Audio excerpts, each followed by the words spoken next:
Picture this. It's 2 a.m. in New York. Futures are red, tech is sliding, and the headlines feel confusing. Japan selling US stocks, foreign liquidation, tech dump. And you're sitting there thinking, wait, why would Japan suddenly start unloading the same US tech names everyone loves? Did they see something we don't? Or is something bigger happening behind the scenes? Something that has nothing to do with Apple, Nvidia, Microsoft, or the next AI wave? Because here is the twist.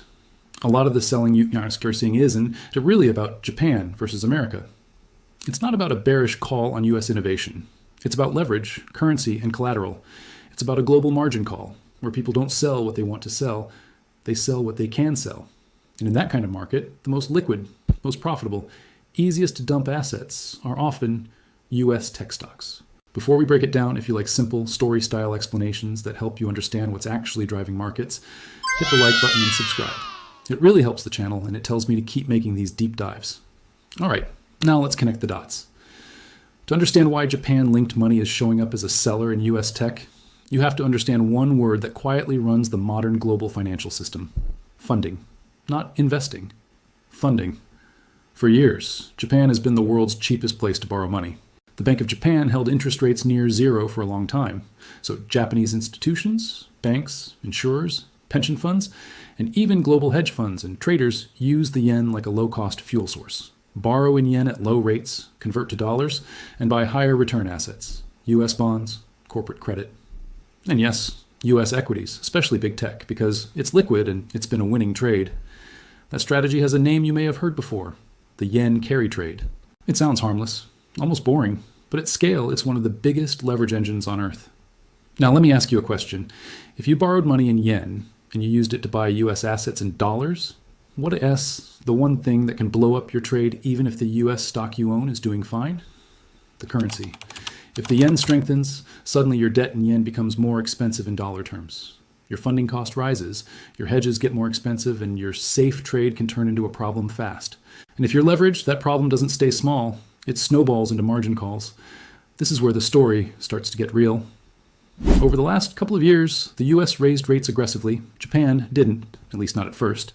That created a huge rate gap. It also pushed the yen weaker. For a while, that actually helped carry traders because a weaker yen made it easier to repay yen debt with stronger dollars. But it also built up a massive crowded position, millions of investors leaning the same direction. Borrow yen, buy dollar assets, repeat. And crowded trades don't unwind politely, they unwind violently. When conditions change, when Japan signals rate changes, when inflation pressures rise, when the market senses yen strength, or when volatility spikes, suddenly everyone wants out of the same door at the same time. Now, think like a big Japanese life insurer or a pension-style investor for a second. You own a ton of foreign assets. You can't just hope the currency works out. Many of these institutions hedge their currency exposure. They use forward contracts or swaps to reduce the risk of the yen moving against them. But here's the key. Most people miss. Hedging isn't free. When US rates are high, hedging dollars back to yen can get expensive. The cost can jump so much that it wipes out the extra yield you were getting by owning US assets in the first place. So imagine you're holding US stocks or bonds, and the hedge cost rises, and you're suddenly not being paid for the risk anymore. What do? You rebalance. You reduce exposure. You sell some of the foreign assets, and you bring money home. That's one clean, rational reason you can see Japan-linked selling show up in US markets. But there's a second reason that is even more urgent. One that feels less like long-term planning and more like emergency procedure. Margin call. A margin call happens when a leveraged investor's collateral value drops or their risk limits get hit, and the broker or lender demands more cash right now, not next month, not after earnings, today. If you don't have the cash, you have to sell something. And in a global deleveraging moment, everyone rushes to sell the assets that are easiest to sell without destroying the price too much. What's near the top of that list? Large cap US tech. Because it's liquid. It trades huge volume, it has tight spreads, and for many investors, it also has big unrealized gains. Selling a chunk of a mega cap tech position can raise cash fast. So you start seeing a weird pattern. Tech sells off even when the tech story hasn't changed much. Not because investors suddenly hate AI, but because they need dollars, they need collateral, they need to meet margin. Now zoom out even more. Japan isn't just one investor, it's a massive ecosystem of institutions and flows. Japanese investors are among the largest foreign holders of US treasuries, US credit, and various global assets. Even small percentage shifts in their allocations can move markets. And if Japan is under pressure at home, rising yields, changing central bank policy, inflation uncertainty, then domestic opportunities start to look more attractive. Japanese government bond yields moving higher sounds boring, but it's a big deal. If you can earn more yield at home with less currency risk, you don't need to stretch overseas as much. So the question becomes, what happens when Japan's cost of capital rises and the rest of the world has been using Japan as the cheap funding source? It can trigger a global chain reaction. Because when the cheap funding source gets more expensive, leveraged positions worldwide start getting cut. That means selling pressure in the most crowded, most liquid places. Again, often US tech. Now let's make it even more concrete with a simple example. Imagine a fund borrows 10 billion yen, converts it to dollars, buys US tech stocks. They're not expecting the yen to strengthen quickly, and they might even be partially hedged. Then suddenly, the yen starts moving the other way. Volatility spikes. The fund's lender raises margin requirements. The fund needs more collateral. They don't want to sell their long-term holdings, but they have to raise cash. They look across the book and say, what can we sell right now without getting stuck? And the answer is usually the same set of names everyone owns, so the fund sells US tech. Now multiply that by hundreds of funds and institutions. Add automated risk models. Add options dealers hedging flows. Add volatility targeting strategies cutting exposure. Add risk parity funds adjusting. And suddenly you get a fast, sharp move that feels like a mystery if you're only watching headlines. And that, yes, why the phrase Japan is liquidating US tech can be both true in the short-term flow sense and misleading in the narrative sense. It makes it sound like a thoughtful, slow decision to abandon US tech, but often it's more like a forced mechanical consequence of funding conditions. Here, us another question. Have you noticed how some of the biggest market drops seem to happen for reasons that don't show up in earnings reports? That's because liquidity and leverage can dominate fundamentals for weeks or months at a time. Fundamentals matter, but in a squeeze, plumbing matters more. So in this video, we're going to go deeper into the plumbing. We're going to talk about what changed in Japan, why the yen is such a powerful trigger, how hedging costs work, why US tech is the ATM of global finance, and what signals to watch so you're not blindsided. Because whether you're investing long-term or trading short-term, you need to know when markets are moving because of fear. And when they're moving because someone somewhere just got that email. You have until 4 p.m. to post more collateral. Let's start with what's changing inside Japan, because that's the spark that can light the fuse. For a long time, Japan was the land of low yields. Investors around the world got used to the idea that Japan would keep rates near zero forever. That made the yen a funding currency, meaning people borrowed yen cheaply and invested in higher return assets elsewhere. But the moment the market believes Japan may not stay near zero forever, everything starts to reprice. Even a small move in Japanese yields can matter because the entire carry trade is built on tiny differences multiplied by massive leverage. When leverage is high, small changes don't feel small anymore. Now Japan's central bank has been careful, but markets don't wait for perfect clarity. Traders front-run expectations. Institutions adjust risk. And when there's uncertainty about the path of Japanese rates, the yen can move fast. And when the yen moves fast, carry trades get uncomfortable. Here's why. If you're borrowing in yen and you're short the yen implicitly, you're basically making a bet that the yen won't strengthen too much. If it does, your liability grows relative to your assets. That's the currency squeeze part. Then there's the hedge squeeze part. Many Japanese institutions don't like unhedged foreign exposure, so they hedge their dollars back to yen using FX forwards and swaps. The cost of that hedge is heavily influenced by the interest rate difference between the US and Japan. When US rates rise relative to Japan, the hedge cost often rises too.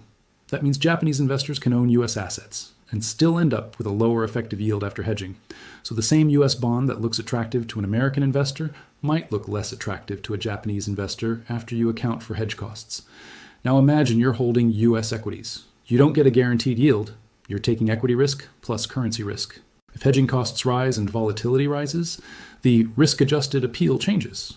This is when the rational decision is to reduce exposure, not because you hate America, not because you hate tech, but because the math changed.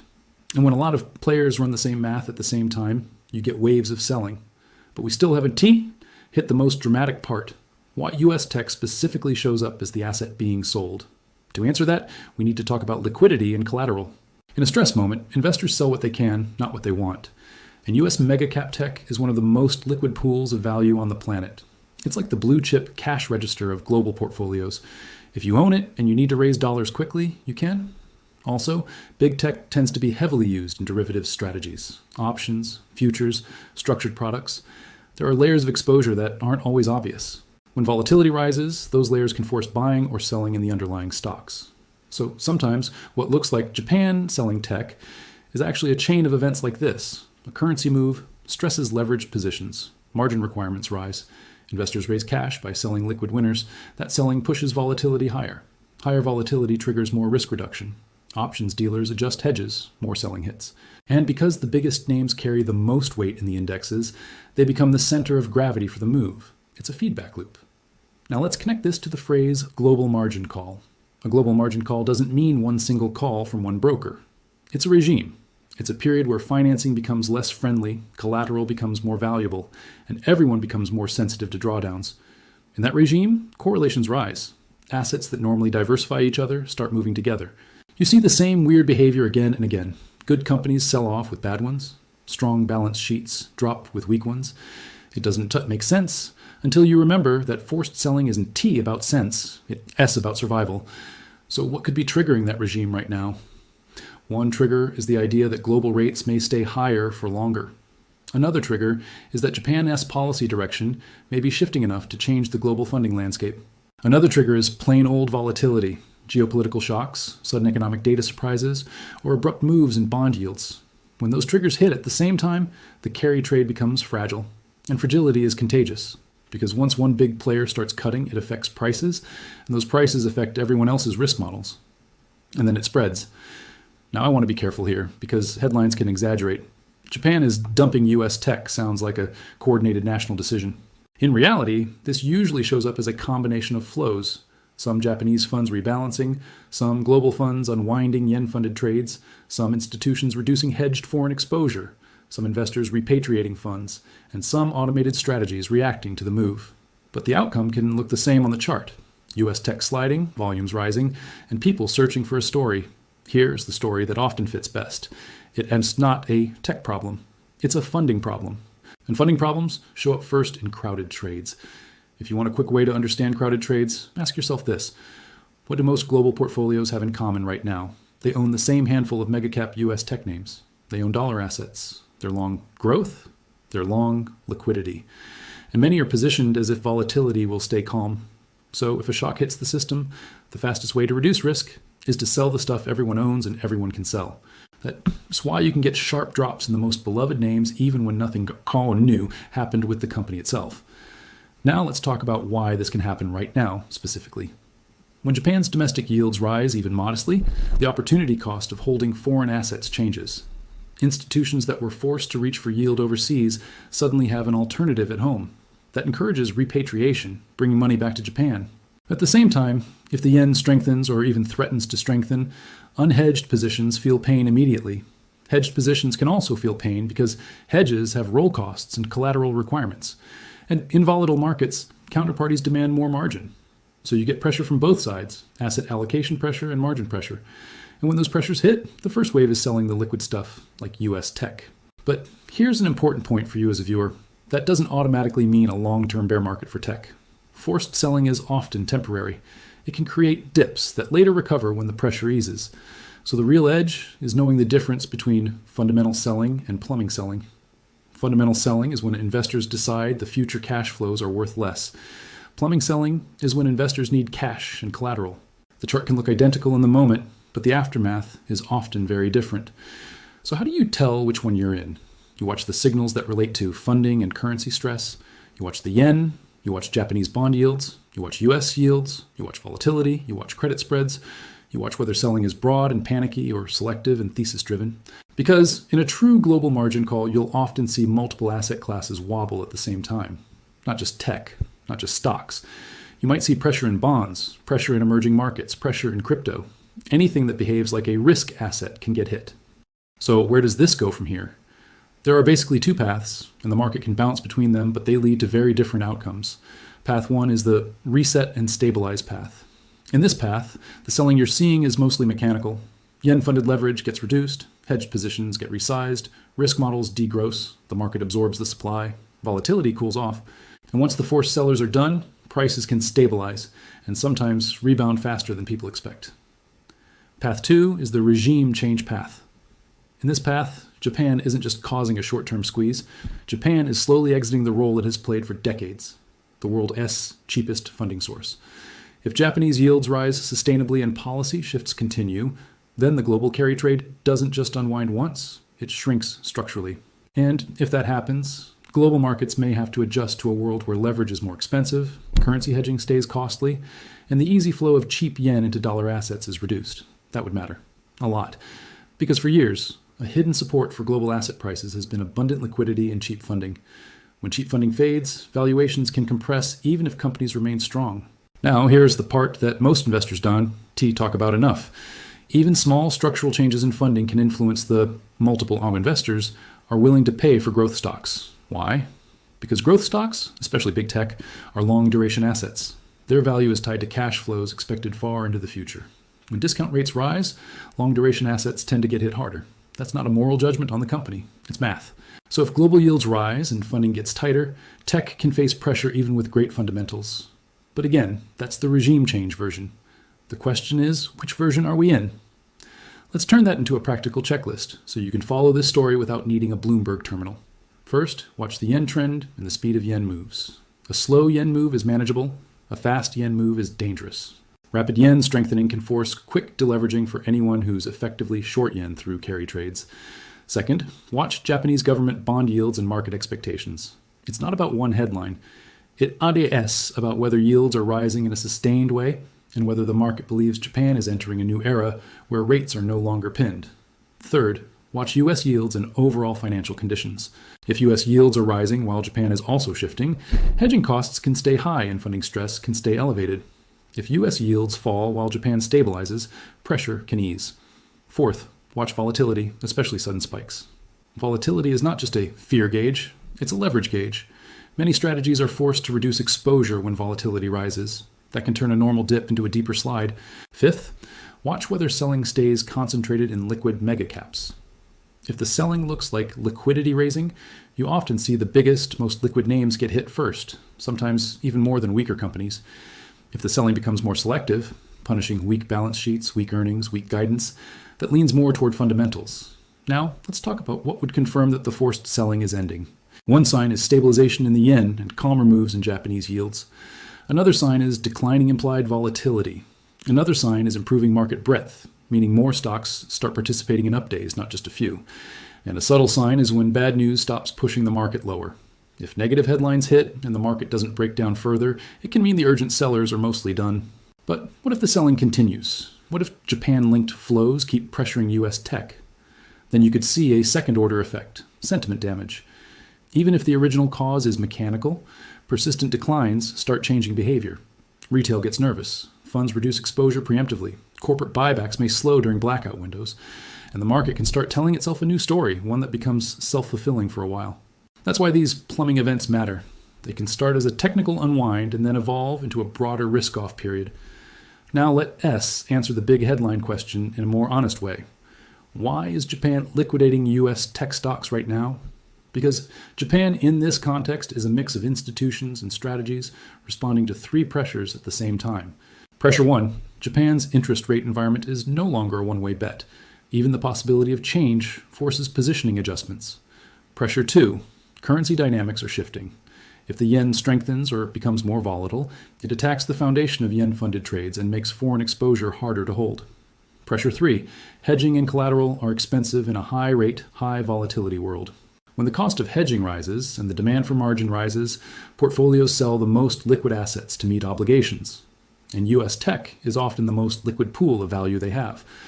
So what should you do with this information? If you're a long-term investor, the key is not to confuse forced selling with broken businesses. Some of the best opportunities in markets show up when great assets get sold for non-fundamental reasons. The hard part is surviving the volatility and not letting the headlines trick you into panic decisions. If you're more tactical, the key is to respect that funding-driven moves can overshoot. They can be sharper and faster than you expect, and they can reverse when the pressure eases. Timing is hard, but understanding the cause helps you avoid emotional trades. And if you're just trying to make sense of the world, the key takeaway is this. Global markets are connected in ways that don't show up in simple narratives. A change in Japanese rates can ripple into U.S. tech. A move in the yen can trigger selling in the Nasdaq. A hedging cost can influence portfolio allocations across continents, and a margin call in one corner of the system can force liquidation in another corner that seems totally unrelated. That's the global margin call story. Now I want to hear from you, because this is one of those topics where smart people disagree. Do you think this Japan-driven selling pressure is mostly a temporary unwind that will stabilize once leverage resets? Or do you think it sets the beginning of a longer-term shift where global capital slowly rotates away from U.S. assets? Drop your take in the comments. Tell me what signals you're watching. And if you found this breakdown useful, please share this video with a friend or group chat that's been confused by the headlines. Sharing helps more than you think, and it tells the algorithm this kind of deeper explanation is worth promoting. If you stayed until the end, you now understand something most market headlines completely miss. Sometimes the market isn't voting on the future of tech at all. Sometimes it's just trying to pay the bill.